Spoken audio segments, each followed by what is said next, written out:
Pelajaran kita yang selanjutnya pada malam hari ini dari tema besar Injil Kekal, kita masuk kepada pekabaran Injil yang kedua atau yang dibawakan oleh malaikat kedua yang terdapat di dalam Wahyu pasal 14 ayat yang ke-8. Jadi mari kita buka firman Tuhan dari Wahyu pasal yang ke-14 ayat yang ke-8. Saya mau mengajak kita semua untuk membaca lagi isi dari pekabaran malaikat kedua ini, ya, dari Wahyu pasal 14 ayat yang ke-8. Saya bacakan, teman-teman boleh buka dari Alkitab buku masing-masing atau dari handphone. Boleh juga melihat di chat, admin kita membantu untuk mengirim ayatnya di kolom chat. Wahyu 14 ayat yang ke-8. Dan seorang malaikat lain, malaikat kedua, menyusul dia dan berkata, sudah rubuh Babel, kota besar itu, yang telah memabukkan segala bangsa dengan anggur hawa nafsu cabulnya. Baik, itulah isi pekabaran malaikat yang kedua. Nah, mari kita memperhatikan kata Babel. Sudah rubuh Babel. Mungkin di antara teman-teman semua sudah pernah belajar tentang pekabaran malaikat kedua, tentang sudah rubuh Babel, tapi malam ini kita ulangi lagi dan mungkin Tuhan memberikan informasi atau insight baru, pemahaman baru bagi kita, menjadi berkat bagi kita. Nah, sebelum kita gali apa sih maksud dari pekabaran malaikat yang kedua ini, sudah rubuh Babel yang memabukkan itu dengan anggurnya, ya, cawan anggurnya. Saya mau kita mengingat lagi, kata Babel pertama sekali muncul di Alkitab adalah pada saat keturunan dari Nuh yang bernama Nimrod yang tidak mempercayai Tuhan, sehingga janji Tuhan yang bilang dengan adanya pelangi dia tidak akan mengulangi peristiwa air bah. Nimrod menentang itu dengan cara apa? Membangun menara Babel. Disitulah kita menemukan pertama sekali kata Babel, ya. Dan kita ingat bahwa di dalam Kejadian pasal 3 ayat 15 Tuhan bilang pada setelah saat Adam dan Hawa sudah melanggar hukum Tuhan di Taman Eden, Tuhan bilang bahwa keturunan ular itu, ya, akan mematuk keturunan dari perempuan itu Hawa, tetapi keturunan dari perempuan Hawa, ya, akan menginjak kepalanya dengan tumitnya, ya. Kejadian pasal 3 ayat 15. Kita tahu bahwa Adam dan Hawa adalah ciptaan Tuhan yang memang didesain, diciptakan bisa memiliki keturunan. Makanya ada Kain, Habel, dan seterusnya, keturunan Adam dan Hawa. Tapi ular ada yang adalah setan atau malaikat yang sudah jatuh adalah ciptaan Tuhan yang memang tidak diciptakan, dirancang untuk memiliki keturunan. Jadi kita bisa dapat pengertian dari situ bahwa pada saat Tuhan bilang keturunan ular itu bukan berarti malaikat setan bisa beranak, tapi adalah setan berhasil mempengaruhi manusia yang akan melaksanakan perintah-perintah setan ataupun kehendak-kehendak setan. Ya, keturunan ular itu adalah ya orang-orang manusia juga yang akhirnya menurut kepada setan, tidak menurut kepada Tuhan. Dan itulah yang akan berperang dalam Kejadian 3:15, berperang dalam konteks rohani dengan keturunan Adam dan Hawa yang adalah umat manusia, yang adalah umat Tuhan yang baik dan yang benar. Oke? Lalu Babel didirikan oleh Nimrod sebagai bentuk pernyataan menentang yang maha tinggi karena tidak mempercayai firman Tuhan. Firman Tuhan berkata, pelangi ini menjadi tanda bahwa Tuhan tidak akan membuat air bah lagi. Tapi Nimrod berinisiatif, dia membangun kota Menara Babel, sehingga kalau ada air bah, mereka bisa naik ke atas, menyelamatkan diri. Artinya, tidak percaya kepada Tuhan. Dan Babel di dalam Kejadian pasal 10 dikatakan, Kejadian pasal 11, yang juga berarti kekacauan atau kebingungan. Babel, yang berarti kekacauan atau kebingungan. Dari situ asal mula kata Babel muncul. Jadi menara Babel tidak jadi dibangun, kacau, dan Babel rubuh, gitu ya. Artinya rubuh itu tidak berhasil, ya, tidak berhasil. Lalu kita menemukan cerita tentang Babel secara spesifik lagi di dalam buku Daniel. Cerita tentang kerajaan Babylon atau juga disebut kerajaan Babel, Nebukadnezar, di mana Daniel dan teman-temannya, orang-orang muda Ibrani yang ditawan di Babel waktu itu di Babylon, Daniel menerjemahkan, mengingatkan kembali mimpi dari Raja Nebukadnezar, patung, ya, patung manusia yang terdiri dari kepala emas dan seterusnya.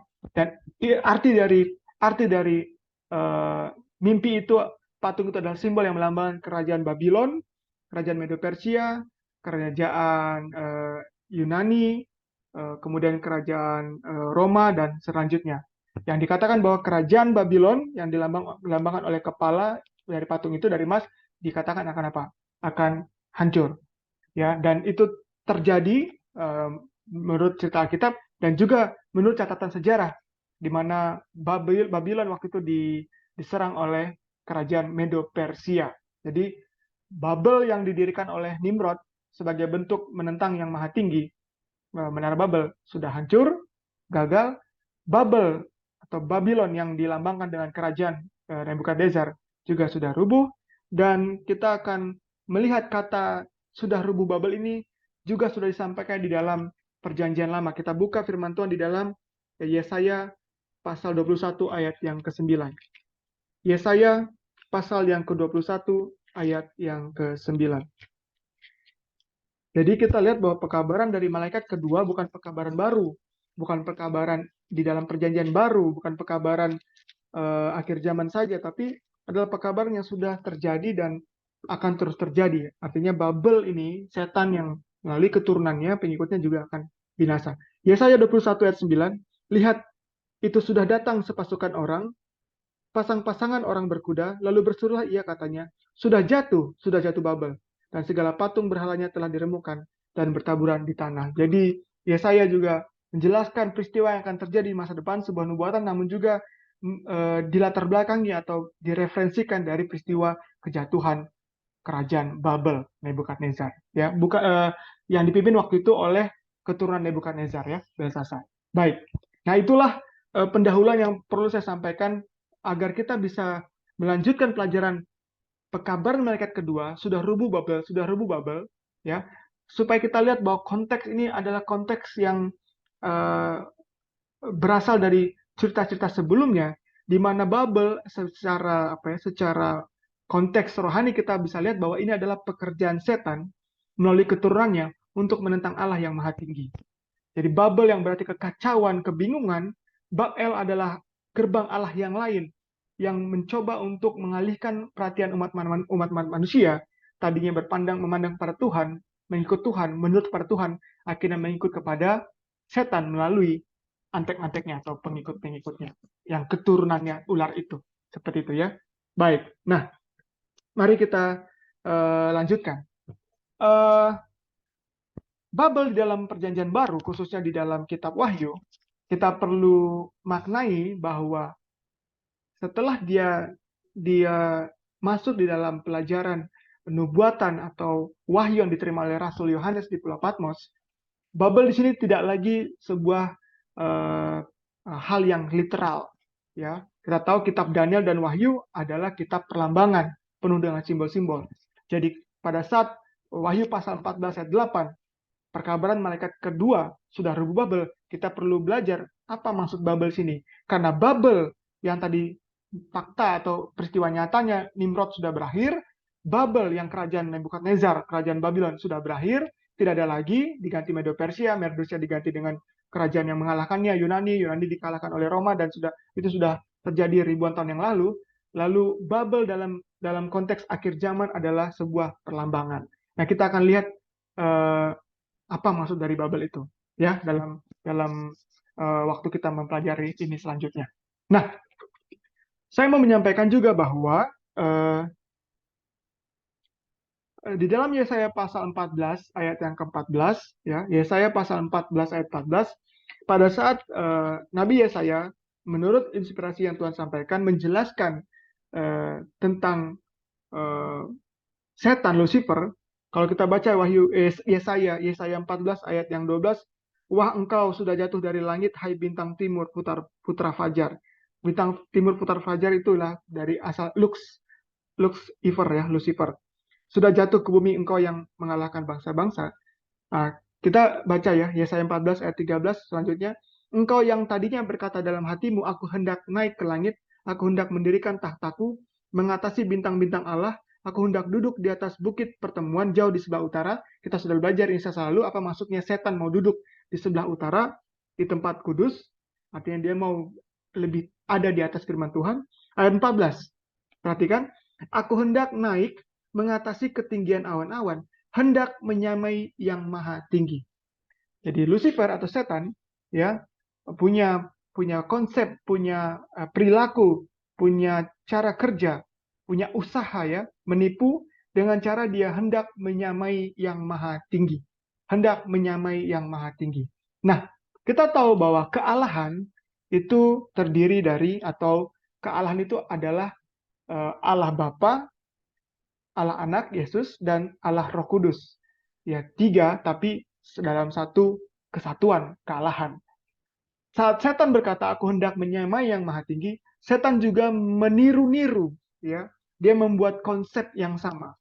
Jadi Babel yang kalau keturunan dari ular itu, Nimrod, kemudian kerajaan kafir Babylon dan selanjutnya, Babel itu juga merepresentasikan bentuk Lucifer, aku hendak menyamai tinggi, menyamai yang maha tinggi, dia meniru-niru kealahan. Nah, kita akan lihat Babel di dalam perjanjian baru, dalam buku Wahyu, itu konsisten dengan tiga tokoh atau tiga oknum. Karena hendak menyamai yang maha tinggi. Mari kita buka Wahyu pasal yang ke-13. Wahyu pasal 13 menceritakan pekerjaan dari setan dan keturunannya. Yang tadi kita lihat ya, Kejadian 3 ayat 15, keturunannya, keturunan setan. Nah, kita lihat ada tiga oknum yang ada di dalam Wahyu pasal 13. Wahyu pasal 13, kita akan melihat bahwa kita lihat dari ayat yang pertama, Wahyu pasal 13 ayat pertama, lalu aku melihat seekor binatang keluar dari dalam laut, bertanduk 10. Di atas tanduk-tanduknya terdapat 10 mahkota dan kepalanya tertulis nama-nama hujat. Ayat 2, binatang yang kulihat itu serupa dengan macan tutul dan kakinya seperti kaki beruang dan mulutnya seperti mulut singa, dan naga itu memberikan kepadanya kekuatannya. Jadi ada binatang keluar dari dalam laut, naga, setan memberikan kekuatan kepadanya. Lalu kalau kita loncat ke ayat yang ke-11, kita bisa lihat di Alkitab buku kita, mungkin di handphone juga ada perikop binatang yang keluar dari dalam perut bumi. Ya, ayat 11, dan aku melihat seekor binatang lain keluar dari dalam perut bumi, bertanduk dua sama seperti anak domba, dan ia berbicara seperti ekor naga. Dan seluruh kuasa binatang yang pertama, ya, seluruh kuasa dari binatang pertama itu dijalankannya di depan matanya. Jadi kita lihat di dalam Wahyu pasal 13, itu ada tiga tokoh di sana. Naga memberi kuasa kepada binatang yang keluar di dalam laut, ya. Lalu ada binatang yang keluar dari dalam perut bumi yang menjalankan kuasa dari binatang yang keluar dari dalam laut. Ya, jadi ada tiga tokoh, dan inilah yang disebut dengan Babel. Ya, Babel hendak menyamai yang maha tinggi, menentang Allah. Ya, seperti itu. Itu Wahyu pasal 13. Mari kita lihat Wahyu pasal yang ke-16 ayat 13 dan 14. Wahyu pasal 16 ayat 13 dikatakan, dan aku melihat dari mulut naga, dan dari mulut binatang, dan dari mulut nabi palsu itu, keluar tiga roh najis yang menyerupai katak. Ya, jadi sama seperti yang Wahyu pasal 13 sampaikan, cuman kalau di dalam Wahyu pasal 13 disebut naga, lalu binatang dari dalam laut, lalu binatang dari dalam perut bumi. Tiga. Tapi di dalam Wahyu pasal 16 disebutkan namanya sedikit berbeda. Naga, lalu dibilang tadi apa? Binatang dan nabi palsu. Ya, dan nabi palsu. Jadi tiga juga oknumnya. Dan inilah disebut apa? Babel, ya. Simbol dari kekuatan setan, ya, dengan keturunannya untuk menentang Allah yang maha tinggi, dengan cara hendak menyamai Allah yang maha tinggi. Wahyu pasal 17. Wahyu pasal 17 mulai dari ayat 1, kita lihat di situ judul perikopnya adalah penghakiman atas Babel. Ya, kita tahu kalau tadi saya sudah sampaikan, Babel yang menara Babel sudah hancur. Lalu kerajaan Babel sudah tidak ada. Lalu penghakiman atas Babel sudah pasti berupa simbol. Dan kita akan menemukan juga tiga oknum yang bekerja di dalam Babel ini. Kalau kita lihat dari ayat yang pertama, lalu datanglah seorang dari ketujuh malaikat yang membawa ketujuh cawan itu dan berkata kepadaku, mari ke sini, aku akan menunjukkan kepadamu putusan atas pelacur besar yang duduk di tempat yang banyak airnya. Ya, duduk di depan. Ayat 2, dengan dia raja-raja bumi telah berbuat cabul, dan penghuni-penghuni bumi telah mabuk oleh anggur percabulannya. Dan saya mau kita loncat ke ayat yang ke-5. Dan pada dahinya tertulis suatu nama, satu rahasia Babel besar, ibu dari wanita-wanita pelacur dari kekejian bumi. Jadi kalau kita lihat di dalam Wahyu pasal 17 ayat 1 dan nanti teman-teman bisa baca mungkin 10 ayat pertama. Jadi ada wanita pelacur yang duduk di atas binatang, lalu ada kalau dibilang ibu pelacur berarti ada anak dari ibu pelacur, tadi wanita-wanita anak dari ibu pelacur, dan juga ada raja-raja bumi. Ya, selalu konsisten dia tiga oknum utama yang bekerja di dalam kebabelan ini ya, di dalam bubble ini. Nah, yang saya mau ingatkan lagi, yang mau saya sampaikan bahwa di dalam konteks konsep hendak menyamai Allah yang maha tinggi, ya, naga, binatang, nabi palsu dalam Wahyu 16, atau naga, binatang dari dalam laut, atau binatang dari dalam perut bumi di Wahyu pasal 13, selalu yang menjadi tokoh utamanya adalah binatang yang keluar dari dalam laut. Kita lihat tadi naga memberi kuasa kepada binatang dari dalam laut. Lalu binatang yang dari dalam perut bumi menjalankan kuasa dari binatang yang dari dalam. Jadi tokoh utamanya adalah binatang yang dari dalam laut. Atau kalau dalam Wahyu pasal 16 binatang, kalau dalam Wahyu pasal 17 perempuan pelacur yang duduk di atas binatang. Ya, wanita pelacur, ibu dari pelacur-pelacur. Itu bahasa Alkitab ya, saya menggunakan kata Alkitab, wanita pelacur. Oke? Nah, teman-teman kalau mau lihat ya, kalau kita coba lihat ya, kealahan Allah kita, ketuhanan ya, dalam rangka penciptaan langit dan bumi beserta isinya manusia, kemudian dalam rangka melakukan rencana keselamatan, Allah bekerja ya, Roh Kudus bekerja, tapi tokoh utamanya adalah Yesus. Ya, bukan peranan besar, tapi yang ditonjolkan adalah Kristus, gitu ya. Ya, Kristus yang datang menjadi manusia, menyerupai kita, menyerupai manusia, mengambil ras kita, dia yang mati, yang bangkit, dan sekarang dia yang ada di surga menjadi perantara. Ya, kita mempunyai imam besar ya. Jadi Allah Bapa bekerja, Roh Kudus juga bekerja, tapi oknum utamanya melalui Yesus gitu ya. Nah, setan juga hendak menyamai yang maha tinggi, jadi setan bekerja melalui binatang dari dalam laut, binatang dari perut bumi, ya. Tapi tokoh utamanya ada binatang dari dalam laut ini, ya. Binatang dari dalam laut ini. Nanti kita akan lihat seterusnya seperti apa nanti maksudnya, bagaimana akhirnya binatang dari dalam laut ini menjadi tokoh utama, di mana naga memberi kuasa, binatang yang kedua juga mendukung dia. Jadi dia menjadi bintangnya, tokohnya gitu ya. Nah, jadi kalau di dalam Wahyu pasal 13 binatang laut adalah tokoh utamanya, Wahyu pasal 16 binatang yang menjadi tokoh utamanya, Wahyu pasal 17 ibu wanita pelacur menjadi tokoh utamanya. Gitu ya. Ya, tapi tetap tiga yang bekerja, naga, binatang dan binatang yang lain, ya, pendukungnya. Baik, kita lanjutkan. Saya mau menyampaikan juga berdasarkan informasi Alkitab nama lain dari tokoh utama Babel, tiga tokoh setan ini, ya, tiga tokoh pekerjaan setan ini. Nama lainnya, sebutan lainnya dalam Alkitab. Saya mau kita buka Daniel pasal 7, ya. Daniel pasal 7 ayat 24 dan 25.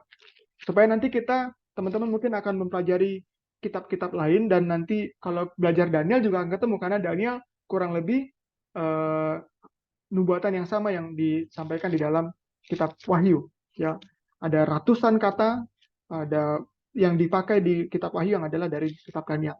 Daniel pasal 7 ayat 24 sampai 25. Ayat 24, ke-10 tanduk itu ialah ke-10 raja yang muncul dari kerajaan itu. Sesudah mereka akan muncul seorang raja. Dia berbeda dengan raja-raja yang dahulu dan akan merendahkan tiga raja. Ayat 25, ia akan mengucapkan perkataan yang menentang yang maha tinggi, sama ya, hendak menentang yang maha tinggi, ya. Kemudian apa? Akan menganiaya orang-orang kudus milik yang maha tinggi. Itu saudara dan saya. Amin. Ia berusaha untuk mengubah waktu dan hukum, dan mereka akan diserahkan ke dalam tangannya selama 1 masa dan 2 masa dan setengah masa. Jadi kalau di dalam Daniel pasal 7 ayat 24-25 disebut Raja Utara. Nama lain dari tokoh kedua atau tokoh utama dari Babel adalah Raja Utara dari Daniel pasal 7. Ya. Tanduk binatang. Itu Daniel pasal 7. Yang raja utara adalah Daniel pasal 11. Saya ulangi, Daniel pasal 7, tanduk binatang, ya tanduk itu, binatang itu mengeluarkan tanduk, menghancurkan tiga yang lain tadi. Tanduk itu adalah tokoh dari Babel, dari tiga oknum itu. Di dalam Daniel pasal 11, ada sebutan lain untuk pekerjaan setan melalui oknumnya ini. Daniel pasal 11 ayat 40-41 disebut di sana, tetapi pada akhir zaman raja negeri selatan akan berperang dengan dia, raja negeri utara. Ia akan menyerbu dengan kereta dan orang-orang berkuda, dan dengan banyak kapal ia akan memasuki negeri-negeri dan menggenangi dan meliputi semuanya seperti air bah. 41.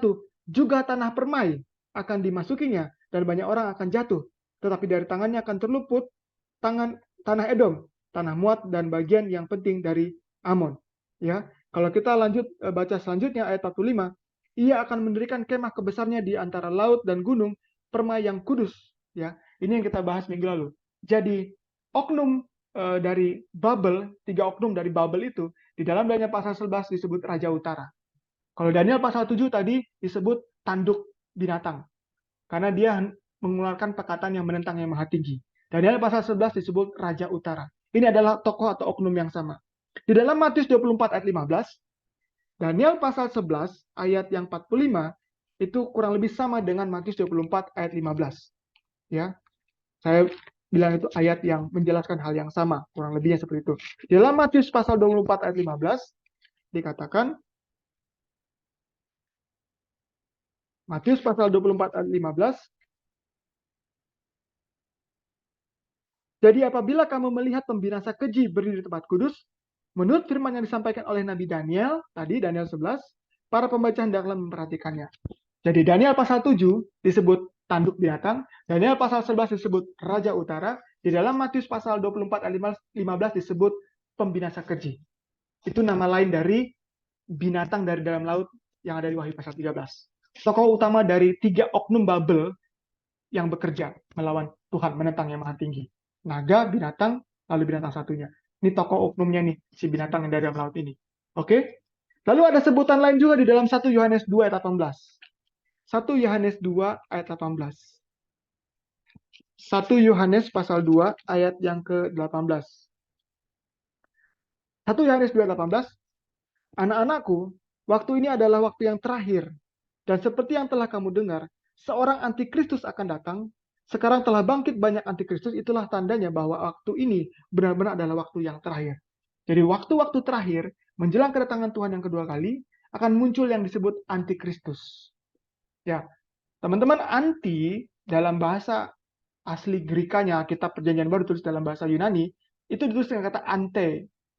Jadi anti itu bukannya oh aku anti, aku alergi, aku tidak cocok. Anti bukan itu artinya, tapi ante artinya adalah to replace, mengganti.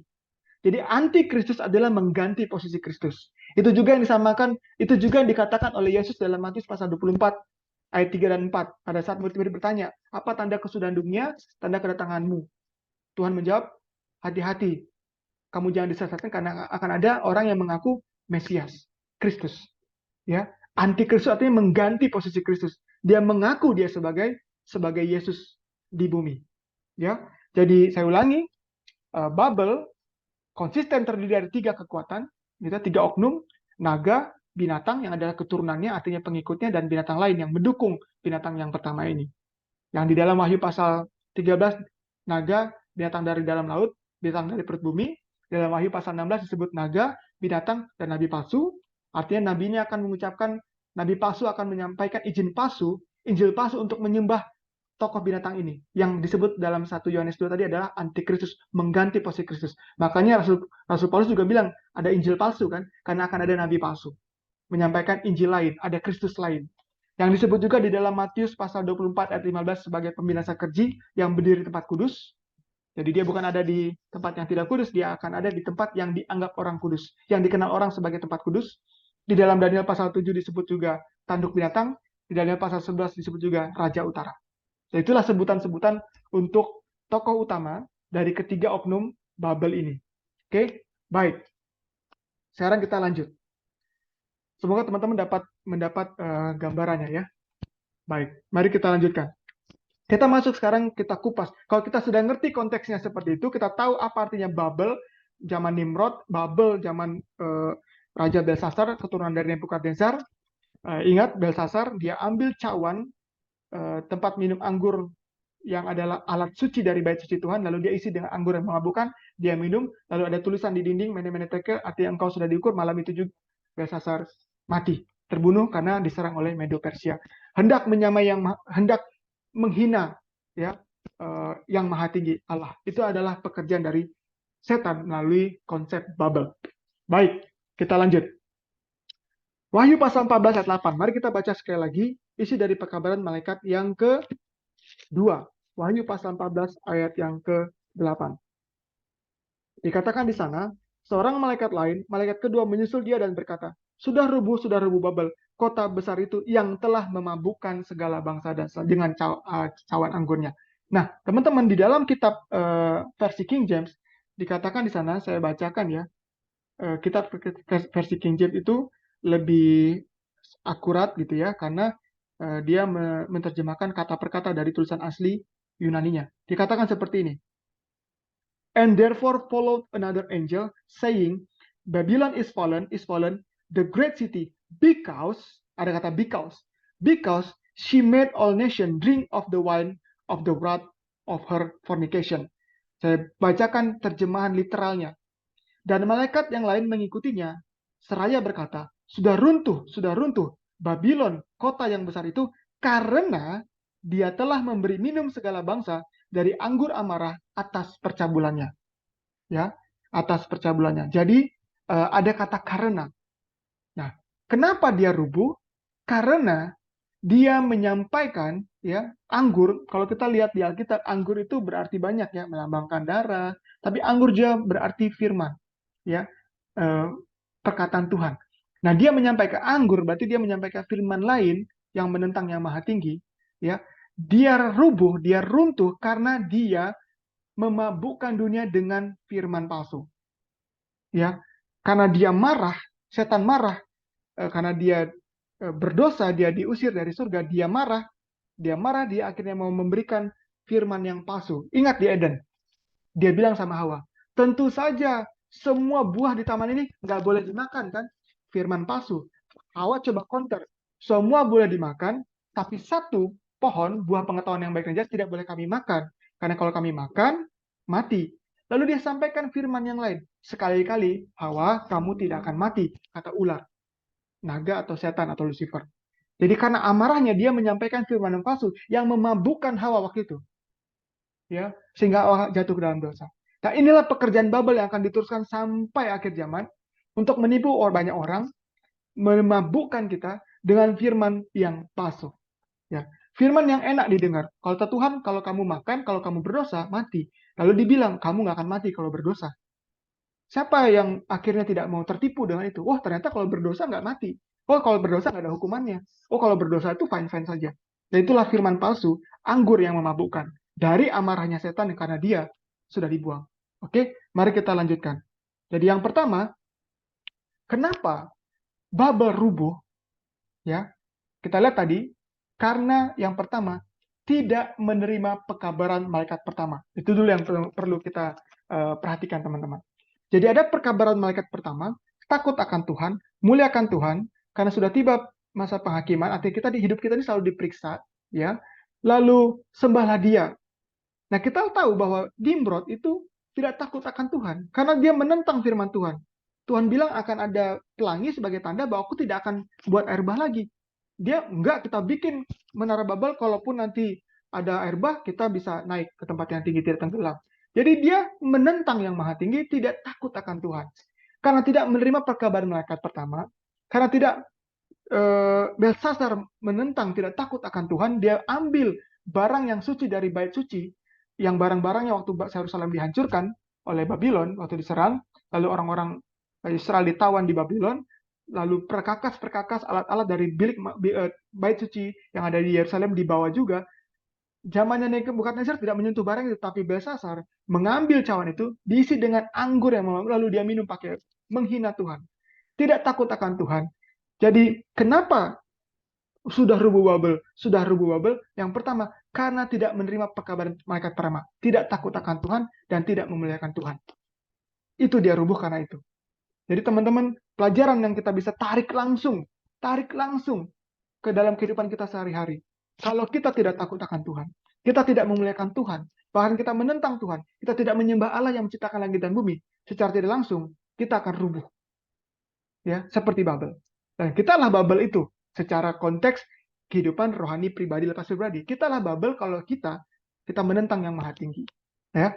Jadi yang pertama, sudah rubuh ke Babel karena dia tidak menerima perkabaran malaikat yang pertama.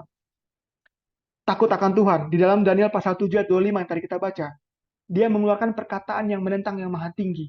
Menentang Tuhan, berani sekali. Ya, dia mengubah hukum Tuhan. Yang kedua, tidak memuliakan Tuhan. Kalau kita baca di dalam Yesaya 14 ayat 12 tadi apa? Aku hendak duduk di atas langit. Lucifer ya. Aku hendak menyamai yang maha tinggi. Aku hendak duduk, tahtanya mau di atas bukit permai. Dia meninggikan dirinya. Dia memuliakan dirinya, tidak memuliakan Tuhan. Dan selanjutnya, seperti itulah Babel rubuh karena tidak menerima pekabaran malaikat yang pertama. Yang kedua, kenapa sudah rubuh Babel? Karena dia sudah memabukkan dunia.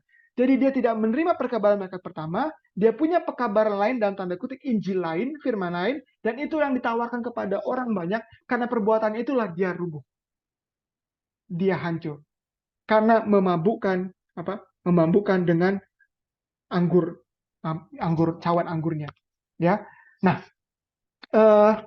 kita akan belajar selanjutnya. Kita masih punya waktu kurang lebih sekitar 15 menit menuju jam 8. Tapi semoga bisa selesai lebih awal. Nah, kita akan belajar selanjutnya, teman-teman. Jadi, sudah rubuh Babel, karena memang Babel, hal-hal yang menentang yang maha tinggi sudah pasti kalah. Ya, kalah di Eden, kalah di zamannya Nimrod, kalah di zamannya Babylon, selalu kalah. Hal-hal yang menentang yang maha tinggi, hal-hal yang tidak menghormati selalu kalah.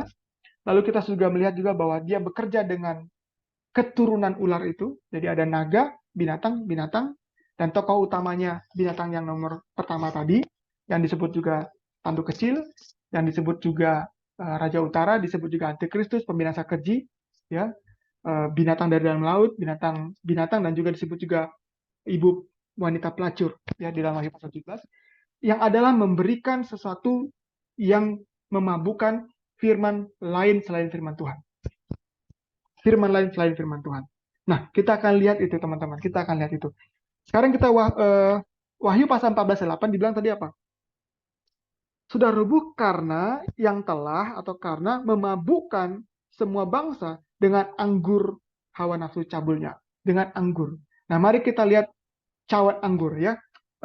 Kita buka Wahyu pasal 17. Wahyu pasal 17. Ya.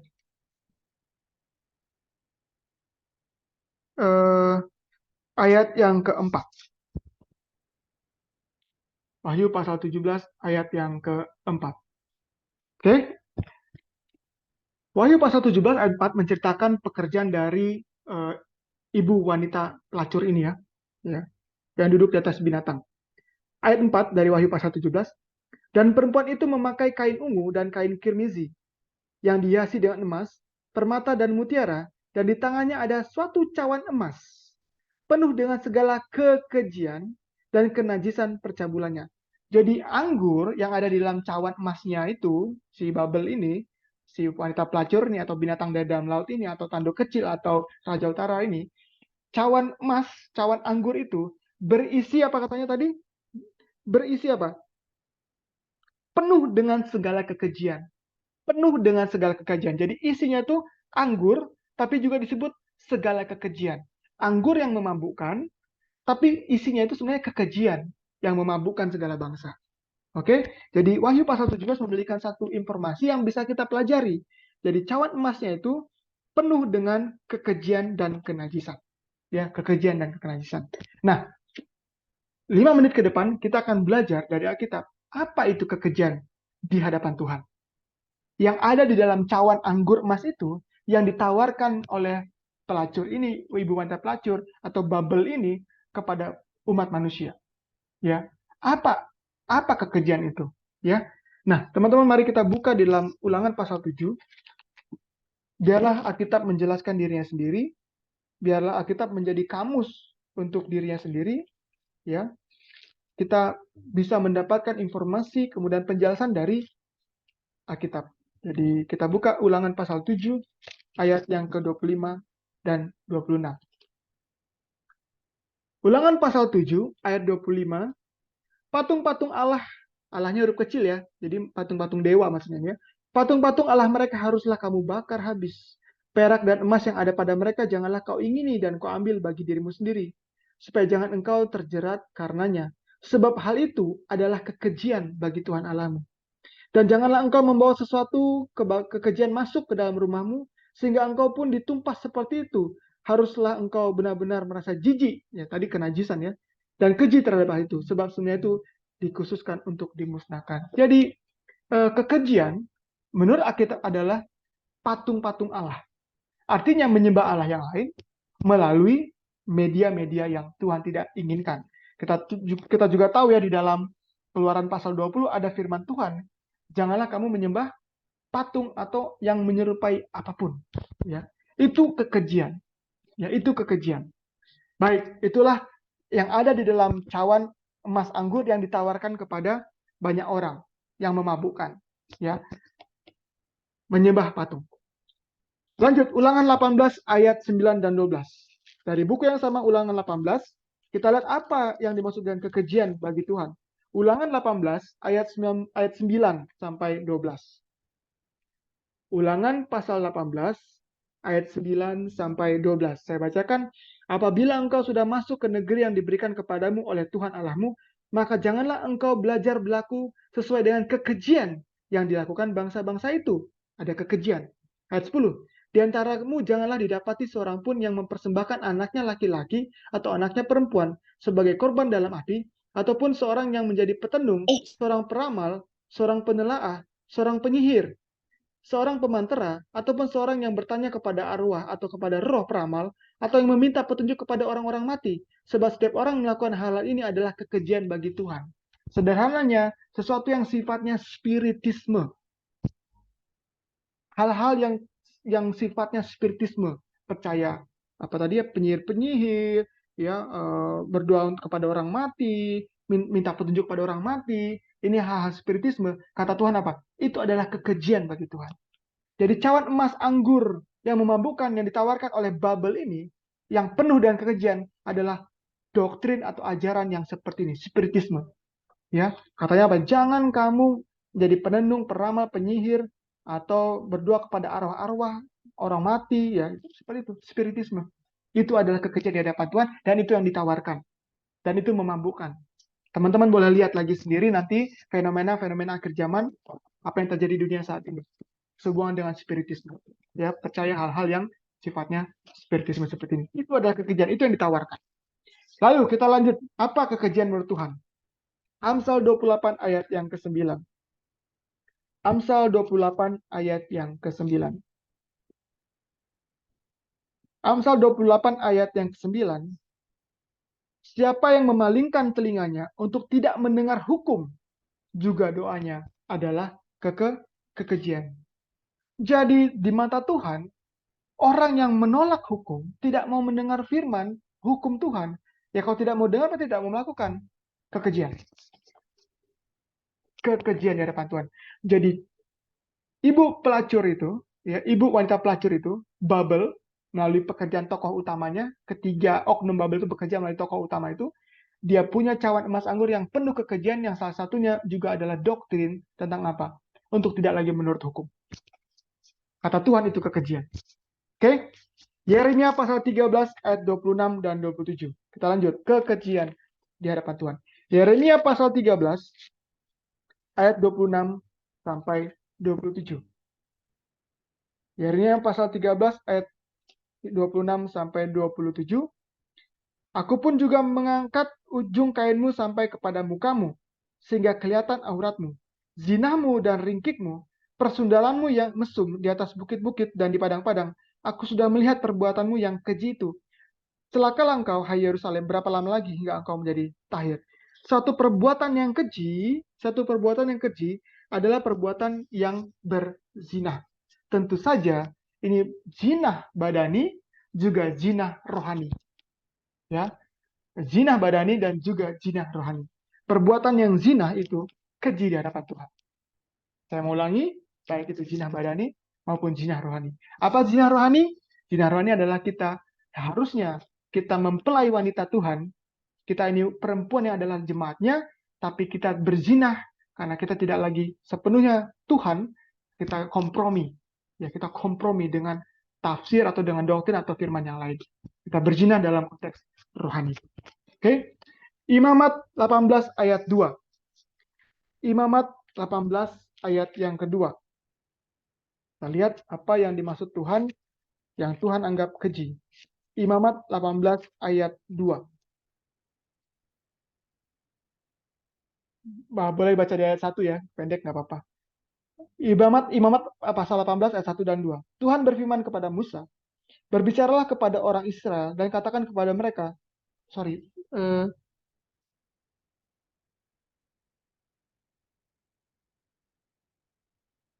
saya mungkin salah ayat ya, sebentar.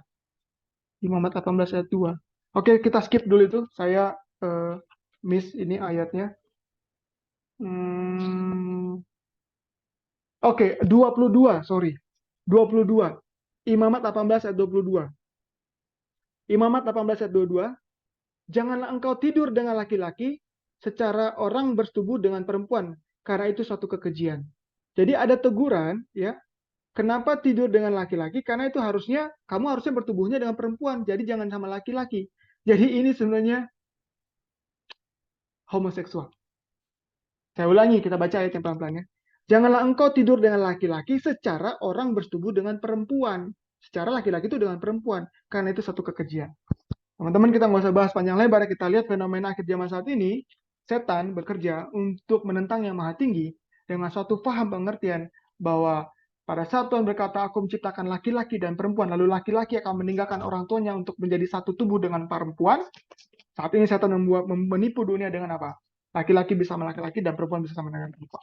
Dan itu kekejian. Dan itulah yang ditaruh oleh wanita ibu pelacurin di dalam cawan emas anggur yang memabukkan dunia. Yang memabukkan dunia. Oke ya? Homoseksual. Kekejian. Terakhir, Yeskiel pasal 8 ayat 16 dan 17. Yeskiel pasal 8 ayat 16 dan 17. Yeskiel pasal 8 ayat 16 dan 17. Saya buka Yeskiel pasal 8 ayat 16 dan 17, saya baca. Kemudian dibawa oleh Tuhan, aku ke pelataran dalam rumah Tuhan. Jadi dalam rumah Tuhan ya.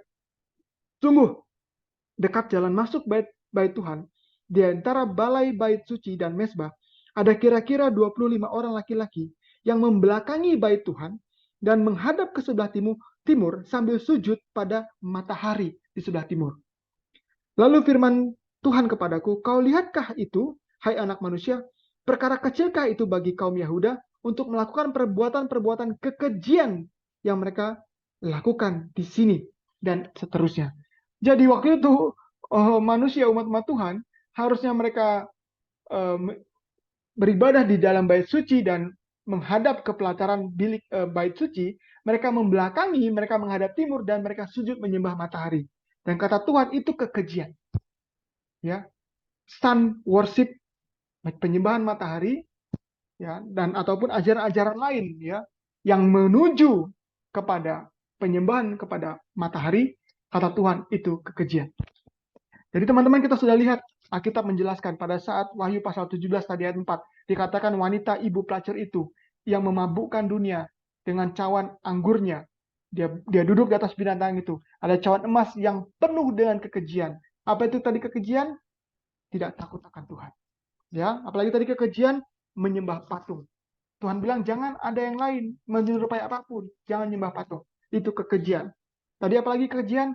Ajaran-ajaran spiritisme, ya, okultisme, spiritisme, tahyul, ya, percaya bahwa orang mati itu masih hidup, rohnya melayang-layang, spiritisme, kekejian. Lalu apa tadi katanya? Tidak mau menurut hukum, tidak mau mendengar hukum. Tadi Amsal bilang, katanya doa orang itu keji di hadapan Tuhan. Kenapa? Bukan doanya, tapi karena orang itu tidak mau mendengar hukum Tuhan. Apalagi kata tadi, berjinah kekejian, baik jinah badani maupun jinah rohani. Imamat 18 ayat 22 katanya, homoseksual. Ya, seperti Sodom dan Gomora, keji di hadapan Tuhan. Ya, kita tahu waktu itu tamunya Lot, mereka mau apa? Mereka mau laki-laki, mereka mau apa? Mereka mau lakukan yang jahat. Ya, homoseksual. Ya, itu kekejian. Dan yang terakhir tadi apa? Sun worship, kekejian di hadapan Tuhan. Itulah yang ditawarkan oleh wanita pelacur ini. Dan tadi katakan apa? Sudah rubuh Babel karena tidak menerima perkabaran mereka pertama, bahkan menentangnya dan membuat perkabaran tandingan atau Injil yang lain, Injil palsu.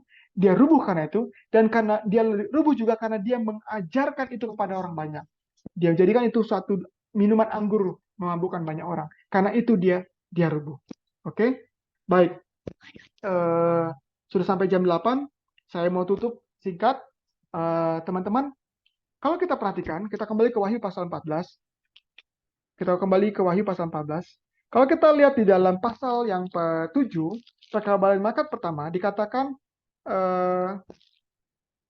berseru dengan suara nyaring. Ya.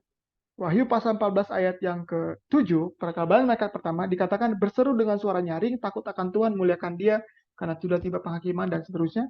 Lalu kalau kita lihat Wahyu 14 ayat yang ke-9, perkabaran malaikat ketiga, kita akan belajar itu Selasa depan.